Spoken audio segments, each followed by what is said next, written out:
Spider-Man's greatest superpower has never been his physical strength. It's his ability to endure unimaginable pain. We have been conditioned to believe that Peter Parker's self-destruction is the ultimate mark of a hero. But Spider-Man, Brand New Day exposes an uncomfortable truth. Peter doesn't use responsibility to save others. He uses it as a psychological coping mechanism to run away from his own trauma. Before we dive into the psychological breakdown of Peter Parker, be warned. This script contains full, explicit spoilers for Spider-Man, Brand New Day. If you haven't seen the movie yet, go watch it first and come back. You've been warned. To understand how Brand New Day deconstructs Peter's sense of duty, we first have to look at how that duty was built. From the moment Uncle Ben died, Peter learned a fundamental equation. His personal happiness is secondary to everyone else's safety. Every time he chooses Peter Parker over Spider-Man, someone pays the price. So his response to trauma has always been to double down on his role as a protector. He defines his own worth entirely through how much he can suffer for the sake of others. When we meet Peter 4 years after the events of No Way Home, New York City is safer than it has ever been. He has turned crime fighting into a relentless, round-the-clock shift. He beats villains, saves civilians, and keeps the streets clean. On the surface, he looks like the ultimate hero, but beneath the mask, Peter Parker is completely hollowed out. He lives in isolated squalor, endlessly scrolling through the social media accounts of Ned and MJ, the people he forced himself to abandon. He didn't just sacrifice his personal life to save his friends, he erased himself entirely. He convinced himself that living as a ghost in their lives was the ultimate act of responsibility, but as the story unfolds, we start to see the cracks in that philosophy. Peter hasn't mastered his sense of duty, he has become trapped by it. This is where the psychological reality of Brand New Day becomes clear. Heroism can easily become a coping mechanism. Following the events of No Way Home, Peter is carrying an intolerable weight of grief and absolute isolation.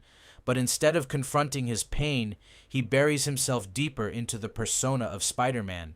The cycle is simple. Extreme emotional pain leads to hiding behind the mask, which leads to helping others, which provides a temporary sense of purpose. It is a subtle, dangerous trap. Peter is no longer putting on the suit strictly to save people. He is putting on the suit because being Spider-Man is the only way he can avoid being Peter Parker. Being Peter means facing the empty apartment, the forgotten memories, and the crushing reality that no one knows who he is. Being Spider-Man means having a mission. It is emotional suppression disguised as selflessness. When he seeks out Bruce Banner to build an inhibitor, the thematic subtext becomes undeniable. Bruce Banner is a man who spent years trying to suppress the monster inside him, only to realize that running from your inner reality destroys you. Peter is doing the exact same thing, but instead of hiding a monster, he is hiding his humanity. This emotional avoidance comes at a terrifying cost, and the movie manifests it physically. Peter's body begins to mutate. His eyes turn black, he wakes up wrapped in a web cocoon, and he develops gross, organic webbing shooting directly from his wrists. These powers are not presented as a cool upgrade. They are written as body horror. The sudden physical shift represents the total erosion of the boundary between Peter Parker and Spider-Man. The more Peter erases his human self to be a full-time superhero, the more his body literally turns into a spider. This boundary collapse ruins his real-world connections. When he attends Ned's party and tries to reconnect with MJ, he discovers she has moved on and has a new boyfriend. Later, when MJ finds the letter he wrote her, she confronts him with a devastating truth. How can I love you when I don't even know who you are? Peter believed that withholding the truth was an act of noble sacrifice. But MJ exposes it as heroic selfishness. By deciding what was best for her without her consent, Peter didn't protect her. He robbed her of her agency to process her own life. His obsession with carrying the burden alone alienated the very people he swore to protect. This is where Jean Grey enters the story, serving as Peter's psychological foil.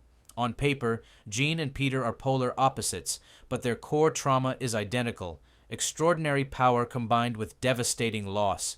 Jean's sister, Sarah, was taken and killed by damage control, a tragedy revealed by the faded VMAX label on the air vent where she died. Just like Peter, Jean was left alone in a world that treated her trauma as collateral damage. The difference lies in how they react to that grief. Peter turns his pain inward, transforming it into self-destructive responsibility. Jean turns her pain outward, transforming it into violent revenge against Bill Metzger and the corrupt systems of damage control. Jean is not just a standard villain, she is Peter's dark mirror. She represents what happens when grief curdles into pure rage. When Jean overpowers Hulk and unleashes a psychic wave across the city, it shows the terrifying destination of unchecked trauma. Yet Peter doesn't defeat Jean by outfighting her or using brute force. He defeats her by doing something damage control never did. He treats her as a human being. By allowing Jean into his own mind, Peter shares his memory of losing Aunt May. He proves to her that pain does not have to turn you into a monster. It is a moment of pure empathy, the one true strength Spider-Man possesses that Jean's grief had blinded her to. Peter Parker's arc in Brand New Day isn't just a superhero story. It's a warning about a trap many of us fall into in real life. We live in a culture that glorifies toxic self-sacrifice. We are told that caring for others means putting our own mental health, boundaries, and identity on the back burner. But when responsibility becomes an obsession, it turns into hyper-independence, a psychological defense mechanism where we take on everyone else's problems just to avoid facing our own unresolved pain. We convince ourselves that suffering in silence is noble. We believe that if we just carry enough weight, we can protect the people we love from hurting. But the reality is far more uncomfortable. You cannot light yourself on fire just to keep someone else warm. When you destroy your own emotional foundation under the guise of being responsible, you eventually become emotionally unavailable to the very people you are trying to serve. True responsibility isn't a relentless path to martyrdom. It's not about losing yourself so others can survive. Real maturity begins when you realize that taking care of your own mental well-being isn't selfish. It's the bare minimum required to actually show up for anyone else. Peter Parker had to learn that he couldn't protect his world while eroding his own humanity, and that same truth applies to every single one of us. Brand New Day forces us to look in the mirror and ask a hard question. Are we actually being responsible, or are we just using self-sacrifice to hide from our own pain? Peter Parker's journey reminds us that staying human and letting people in isn't a sign of weakness. It is the ultimate act of courage. If this psychological breakdown resonated with you, hit that like button and subscribe to the channel for more deep dives into character writing and real-world themes. How do you balance taking care of others with taking care of yourself? Drop your thoughts in the comments below, and I'll see you in the next video.